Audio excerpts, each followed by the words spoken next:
गजाननं भूतगणादिसेवितं कपित्थजम्बूफलचारुभक्षणम् उमासुतं शोकविनाशकारकं नमामि विघ्नेश्वरपादपङ्कजम्। त्वमेव माता च पिता त्वमेव बन्धुसखा त्वमेव विद्या द्रविणं त्वमेव सर्वं मम देव। आदरणीय मेरे प्यारे बच्चों, आप लोगों का आज की क्लासेस में बहुत ही स्वागत और अभिनंदन। आज आपको एक बहुत ही महत्वपूर्ण प्रसंग पर लाए हैं जो हमारे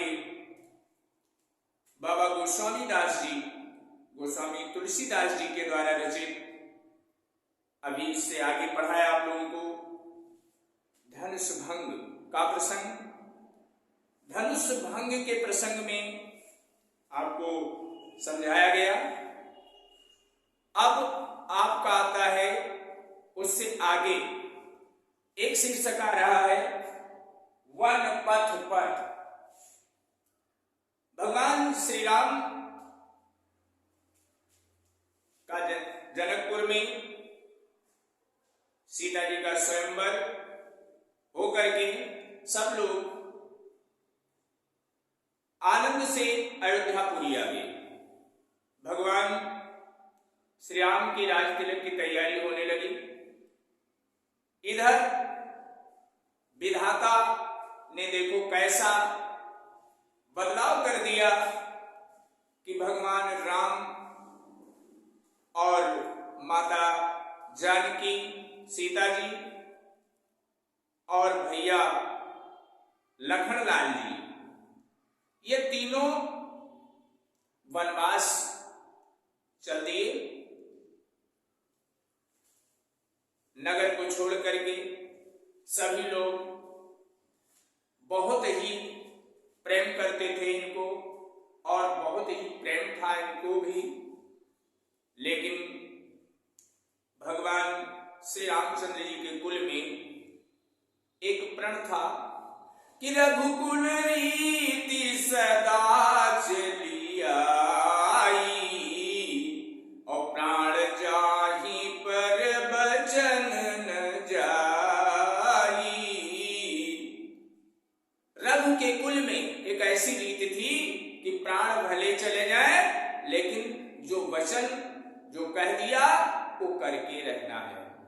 तो राजा दशरथ का प्रण भगवान राम को रखना है, इसलिए भगवान राम वन को चल दिए। उनके साथ उनके भरतलाल जी यानी उनके भाई लखनलाल भी चल दिए और माता जानकी भी चल दी। सभी लोग नगरवासी, घर के लोग सब प्रकार से रोकने का प्रयास करते हैं, लेकिन ना लखनलाल जी मान रहे हैं और ना माता जानकी जी मान रही हैं। तो अपने श्रृंगवेरपुर से आगे निकल रहे हैं।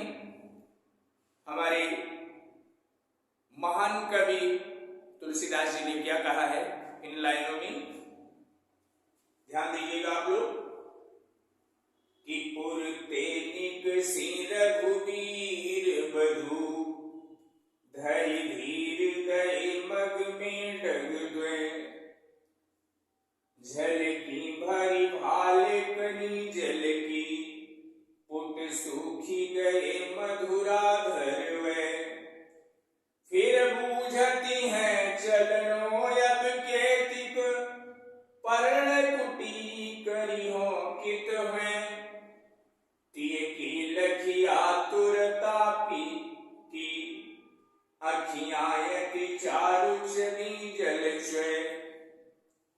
पुरते निकसी रघुवीर बधू, पुर माने श्रृंगवेरपुर। रघुवीर वधू भगवान राम की वधू यानी माता जानकी जी धैर्य धीर गए मग में डग गए, मग माने रास्ते में, डग माने पैर, धीरज को रख करके, धैर्य धारण करके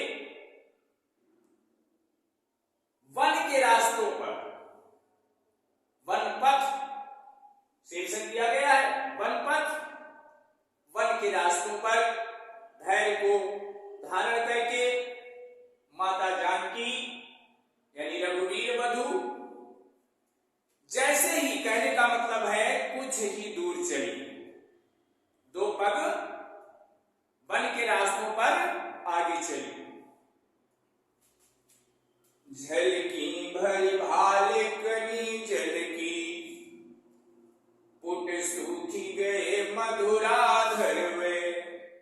कहने का मतलब यह है कि जैसे ही माता जानकी, लखनलाल जी, भगवान श्री राम वन के रास्तों पर थोड़ी दूर चले तो माता जानकी, महलों में, राजघरानों में रहने वाली माता जानकी, इतना परिश्रम और मेहनत उनको कभी भी नहीं पड़ा था। बड़े दुख की बात है। झलकी भरी भाल कली जल की, भाल माने मस्तक पर, कली जल यानी जल की बूंदें, झलकी माने झलकने लगी, दिखाई देने लगी। जैसे कोई परिश्रम का कार्य करता है, कोई मेहनत करता है तो उसके शरीर से पसीने की बूंदें निकलती हैं। तो माता जानकी, श्री सीता जी जैसे ही वन के रास्तों पर थोड़ी दूर चली कि उनके मस्तक पर पसीने की बूंदें झलकने लगी। पुट सूखी गए मधुराधर वे, मधुराधर उनके अमृत के समान दोनों होंठ सूखने लगे, यानी प्यास लग गई। फिर बूझती हैं चलनो अब के दिक, माता जी पूछ रही हैं सीता जी, फिर बूझती हैं चलनो अब के दिक, पर्ण कुटी करी हो कित हुए।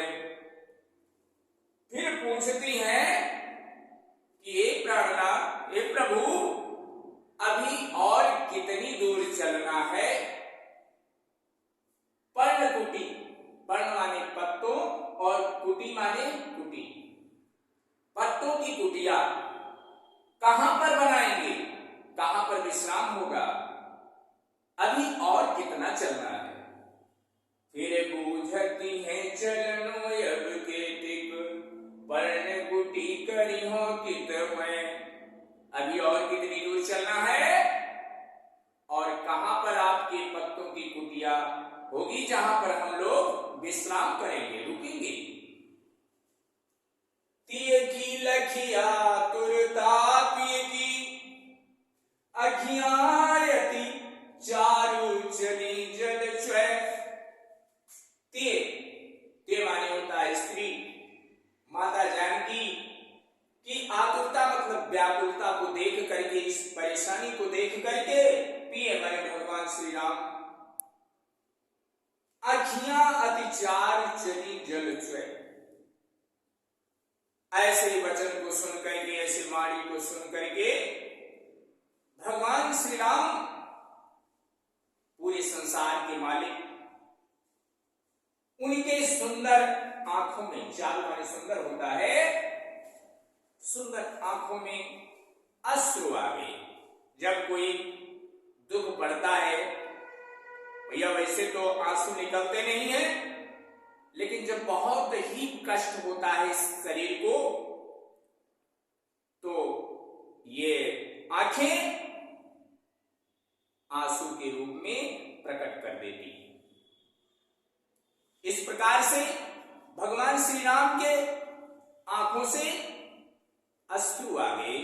कहा देखिए, ये हमारी पत्नी होते हुए भी आज हमारे ही कारण इनको इतना बड़ा कष्ट उठाना पड़ा। तो ऐसा सोच करके उनके अंदर बहुत ही वियोग हुआ, बहुत ही कष्ट हुआ और उनकी आंखों में अश्रु आ गए। प्रकार से ये वनपथ का प्रसंग था। अब इससे आगे थोड़ा और